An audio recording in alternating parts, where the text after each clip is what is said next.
Jadi dikatakan misterius itu bahwa manusia itu mempunyai dunia yang berbeda.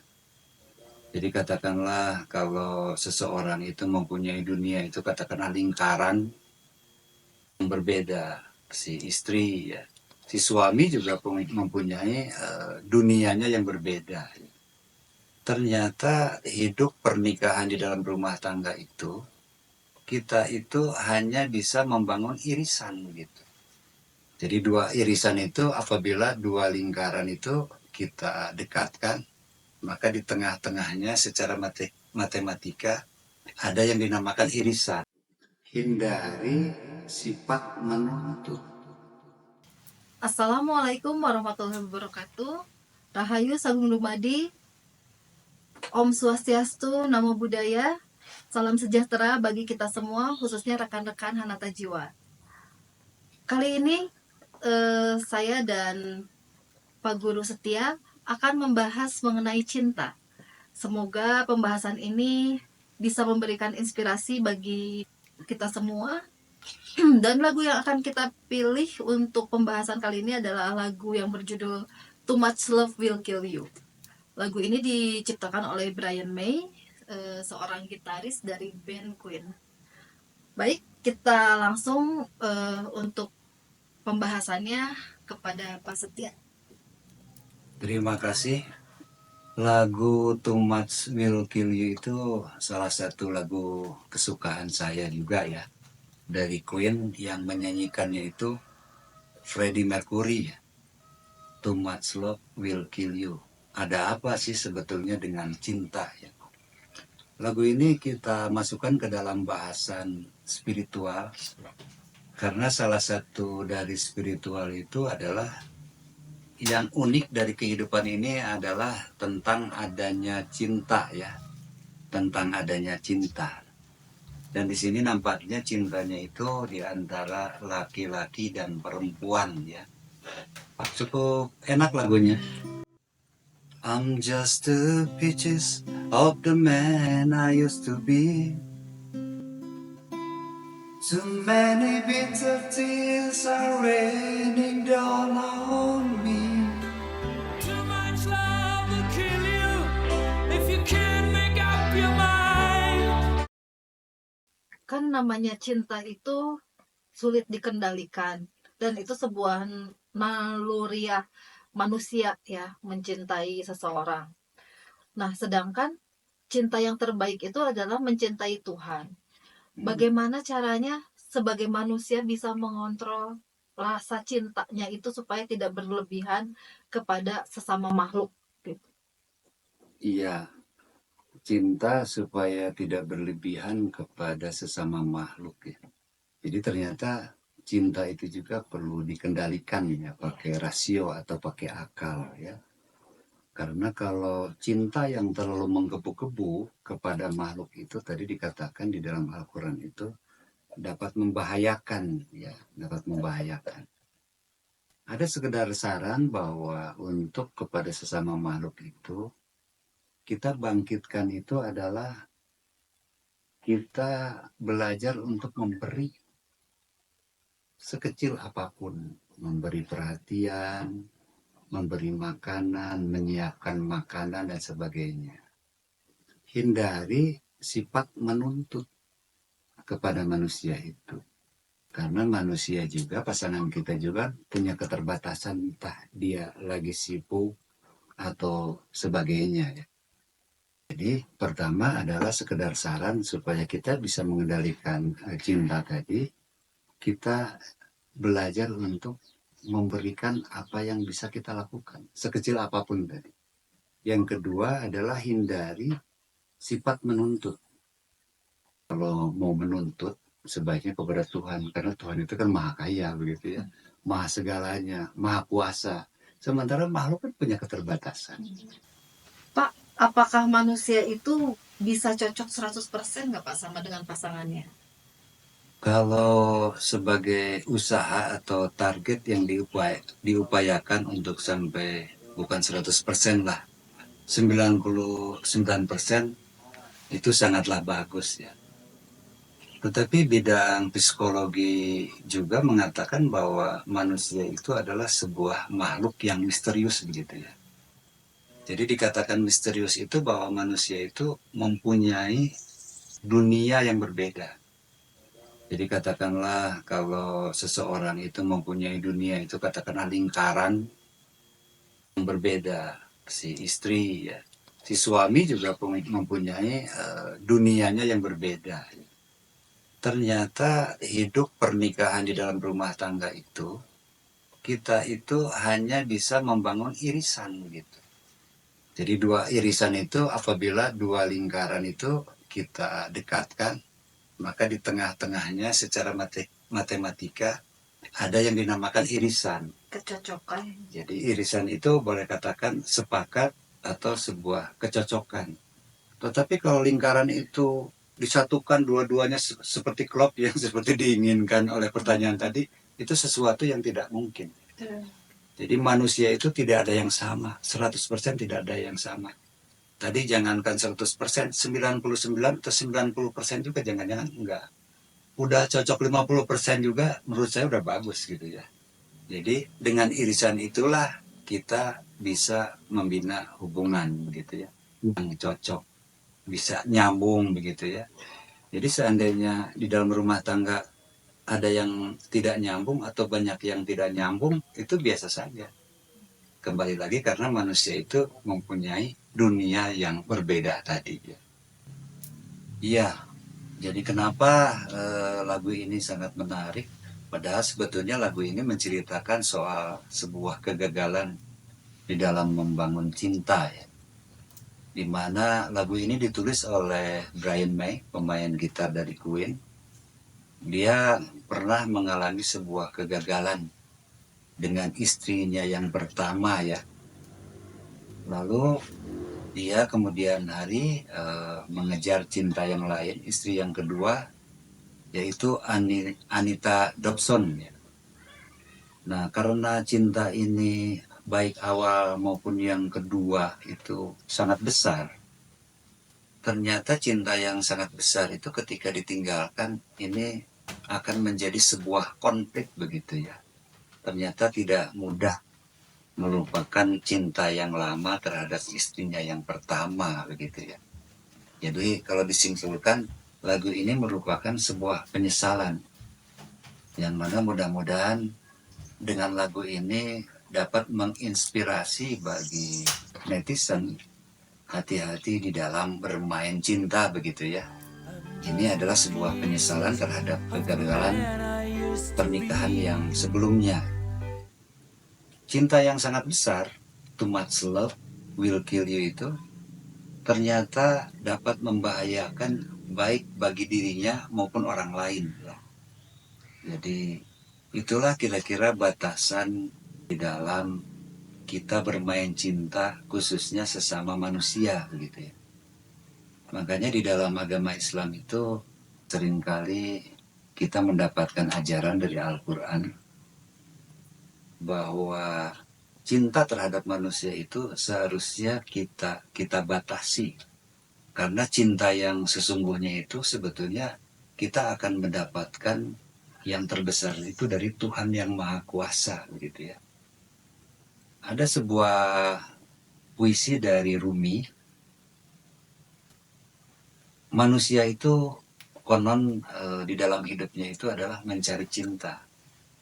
Jadi kenapa ini dimasukkan ke dalam lagu spiritual? Lebih lanjut Rumi menyatakan bahwa cinta yang pertama dia akan mendapatkan dari seseorang yang dulunya mencintai tetapi ujungnya tidak mencintai gitu. Cinta yang kedua dia akan mendapatkan dari sebuah sosok yang dulunya tidak mencintai tetapi ujungnya mencintai.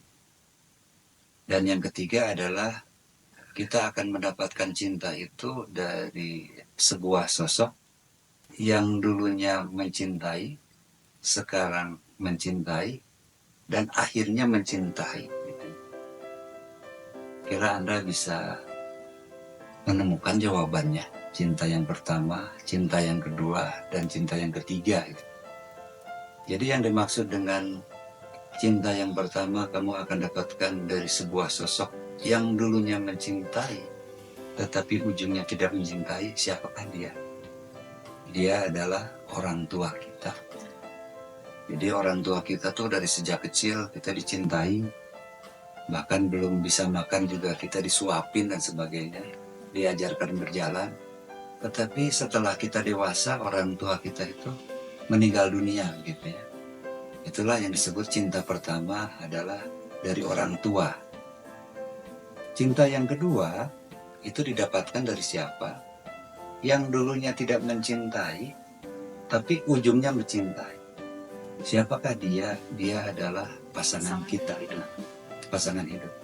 Waktu kecil mungkin kita nggak kenal gitu. Tetapi ketika kita ada di dalam sebuah pernikahan, itu sampai kita meninggal dunia, jangan-jangan dialah yang mengusung kepekuburan kita begitu ya. Jadi cinta yang kedua itu kita dapatkan dari pasangan kita. Tetapi meskipun cinta orang tua itu besar, cinta pasangan juga kita besar, tetap dia adalah makhluk manusia ya. Tetap ada batasnya gitu ya. Nah, cinta yang ketiga itu kita akan dapatkan dari yang tak terhingga. Dulunya mencintai, sekarang mencintai, dan ujungnya mencintai. Siapakah dia? Tuhan. Tuhan yang Maha Kuasa ya. Nah, di dalam lagu ini Too Much Love Will Kill You itu dirasakan benar karena ini adalah cinta dari sesama. Seringkali menyakitkan ya. Seringkali membahayakan baik bagi dirinya sendiri maupun kekasihnya ya. Nah, disinilah Islam mengajarkan batas-batas arti cinta. Jadi cinta yang sesungguhnya itu yang dapat memenuhi berbagai macam kebutuhan hanyalah Tuhan yang Maha Kuasa ya. Di dalam Al-Quran disebutkan man nazarail malik halik wa man nazarail malak halak gitu. Artinya barang siapa manusia itu yang terlalu cinta kepada makhluk, dia akan kecewa, dia akan binasa begitu ya, seperti lagu ini. Tetapi bila mana Anda menempatkan cinta itu kepada Tuhan yang Maha Kuasa, maka Anda akan jaya, maka Anda akan bahagia. Begitulah kira-kira komentar untuk lagu Too Much Love Will Kill You itu. Jadi Pak, banyak itu ya Pak, kalau mencintai selain kepada Tuhan, kebanyakan akan tidak berujung juga sih Pak, akan sering banyak kecewa ya Pak. Iya, karena kita tahu bahwa ya sekalipun tadi Brian May ini cinta kepada istri yang pertama, tetap istrinya itu adalah seorang makhluk. Secara umum Anda tahu kalau yang namanya makhluk itu kan bisa berbuat salah. Kadang-kadang manusia itu juga bisa berbohong gitu ya. Kadang-kadang manusia juga bisa salah gitu ya. Mungkin perceraiannya itu gara-gara hal-hal yang seperti itu. Itu adalah merupakan sifat dari makhluk ya. Suka lalai dan sebagainya. Makanya dia bercerai ya, terjadi kegagalan ya. Seharusnya kan mestinya sih kekurangan-kekurangan itu dimaafkan. Di dalam ajaran agama memaafkan pasangan itu sama saja seolah-olah diri kita juga dimaafkan oleh dirinya sendiri, begitu ya harapan. Tapi apa boleh buat, ini perceraian sudah terjadi dengan istrinya yang pertama. Nah ya, kenapa hal ini juga lebih lanjut dikatakan sebagai penyesalan yang amat berat? Anda nanti akan merasakan di dalam kehidupan itu, andai kata kita ini ditinggal oleh pasangan kita, kadang-kadang kekurangan, kesalahannya, kelalaian itu hilang. Yang nampak itu yang baik-baiknya saja begitu. Ketika sudah meninggal pasangan kita ya. Anda boleh tanyakan kepada orang-orang yang mengalami seperti itu ya. Jadi itulah kenapa lagu ini dimasukkan ke dalam spiritual itu karena itu ya. Kadang-kadang kalau lagi hidup kita sebel sama kekurangannya, tapi kalau sudah meninggal seolah-olah kekurangannya itu hilang begitu ya. Akhirnya yang muncul tuh yang baik-baiknya saja. Nah, di sini ditulis si Brian May juga merasa menyesal terhadap kegagalan pernikahan sebelumnya itu ya. Jadi seharusnya itu memang ya Pak, kita tuh harus bisa memaafkan kekurangan pasangan kita, kesalahan pasangan kita ketika mereka masih hidup. Ketika masih hidup, jangan sampai menunggu sudah meninggal, sudah tiada, baru bisa menerima dan memaafkan kesalahan-kesalahannya gitu ya Pak. Ya, jadi jika kita tahu bahwa sifat dasar manusia itu tadi ada kekurangan, lalai, dan sebagainya, seharusnya yang baik itu yang diajarkan oleh agama itu untuk memaafkannya segera, ya. Memaafkan segera. Karena dengan memaafkan pasangan, sebetulnya kita juga sedang dimaafkan terhadap kekurangan oleh Tuhan yang Maha Kuasa. Ya Pak, apakah ada batasan nggak Pak memaafkan suami atau pasangan gitu? Sebesar kesalahan apa yang, apakah tidak ada batasan untuk memaafkan? Tetap harus menerima gitu. Ya, kalau pertanyaannya ini Ah, agak cukup sulit ya. Tetapi agama tetap selalu mengajarkan untuk selalu saling memaafkan gitu. Sekalipun nanti dalam prakteknya apabila misalkan pasangan kita sudah terlampau jauh, ada barangkali rambu-rambu ya. Rambu-rambu di dalam agama, yaitu mungkin saja berpisah itu lebih baik karena memang katakanlah kesalahannya sudah begitu besar dan dapat membahayakan baik dirinya maupun pasangannya atau keluarganya barangkali ya. berarti itu ada kesadaran ya, jangan cinta buta juga gitu. Jadi misalkan pasangannya atau suaminya KDRT tetap bertahan gitu ya. Jadi memang harus ada kesadaran dan rambu-rambu itu, jadi jangan sampai terlalu mencintai dan berkorban semuanya juga. Iya. Nah, jadi tadi seperti contoh yang diutarakan KDRT itu jelas barangkali hukumnya ada ya. Apabila terjadi begitu, boleh pasangannya itu mengajukan kepada pengadilan ya, itu karena dapat membahayakan berbagai macam pihak gitu. Ya, sebagai kesimpulan, jadi cinta itu pertama harus dikendalikan. Dalam hal ini bukan kepada pasangan saja, kepada wanita. Ini termasuk ke dalam dunia ya, terhadap harta atau jabatan atau tahta ya. Jadi karena harta, tahta, dan jabatan itu sifatnya makhluk gitu ya. Termasuk tadi wanita juga makhluk. Jadi ketika Anda mencintai sesuatu, tolonglah ditempatkan kepada proporsinya begitu ya. Jadi kita sekarang sudah tahu antara makhluk dan kholik sang pencipta begitu ya. Saya kira itu salah satu hikmah dari lagu Too Much Love Will Kill You itu ya. Terima kasih Pak penjelasannya mengenai lagu Too Much Love Will Kill You. Baik, rekan-rekan Hanata Jiwa, sepertinya kita banyak bingung ya mengenai cinta selama ini. Dan sepertinya kita itu tidak perlu bingung juga sih setelah mendengar penjelasan dari Pak Guru Setia, bahwa cinta itu hanya satu, hanya kepada Tuhan saja yang paling besar. Karena dengan begitu kita akan banyak terhindar dari penderitaan di dunia ini. Menurut saya seperti itu sih Pak. Iya. Gitu. Baik rekan-rekan, bagi yang ingin lagu favoritnya ingin dibahas oleh kami, silahkan tulis di kolom komentar. Juga jika ada pendapat ataupun komen-komen bisa juga ditulis di kolom komentar. Kami tunggu sarannya. Terima kasih. Assalamualaikum warahmatullahi wabarakatuh. Too much love.